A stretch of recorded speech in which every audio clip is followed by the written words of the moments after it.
and also to overcome some of the negativity unfairly aimed at a lot of our Serbian people, a lot of their wonderful ingenuity, their entrepreneurship, their love of unity with everyone, not just with Serbs. And so I think there was just one of the things that I started looking into the history was I was glad to be there back in 2018 in my first term.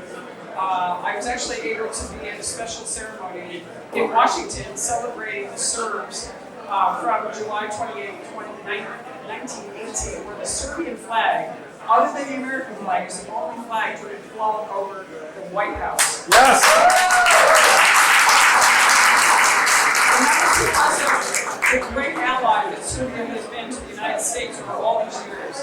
I got to be able to, actually the screening of the Halyard Project, we got to see that incredible screening of that movie, seeing more greatness coming out of the Serbian people.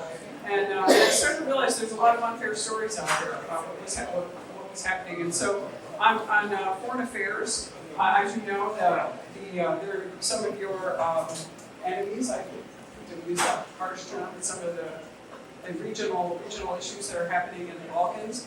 I started to see some unfair advocacy coming out of there, and I wanted to make sure that I've been constantly setting the record straight. That's what I do as a member of Congress. I'm still the only member of Congress out of 535, and that includes every member of the Senate.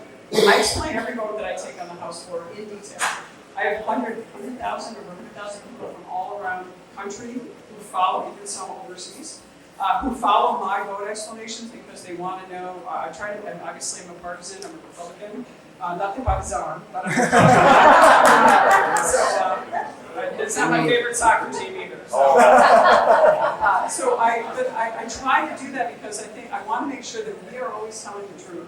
We're always making sure that everyone understands how important it is to preserve what we have in the United States, to have a self-governing constitutional republic where we, the people, all of you, are informed and you know what's going on in our country. And it's really important that we tell the truth, the real truth about what's happening in the Balkans. And I recently had an opportunity to speak at the Munich Security Conference. We had a lot of bilateral meetings, and I looked at the list of who we were all meeting with, and of course I look, and who am I meeting with? Kurti from Kosovo.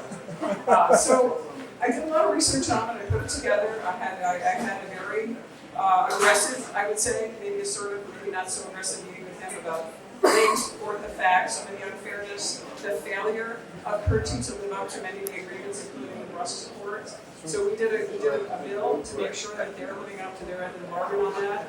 And unfortunately, we have an issue in the United States. We have a lot of Americans who, even on the Republican side, sort of play into this victimhood status coming from Kosovo or coming from the Bosnian side. And don't get me wrong, I have friends who are Bosnians married to Serbs, Bosnians married to Croatians, Serbs married to Bosnians, and you're all over the place. So it's a very interesting dynamic. Nobody really truly understands Yugoslavia unless you live there, and I still will probably never understand it. But I will say this: it's such an important part of the world right now, and America often forgets about it and doesn't give it the attention it needs at their peril.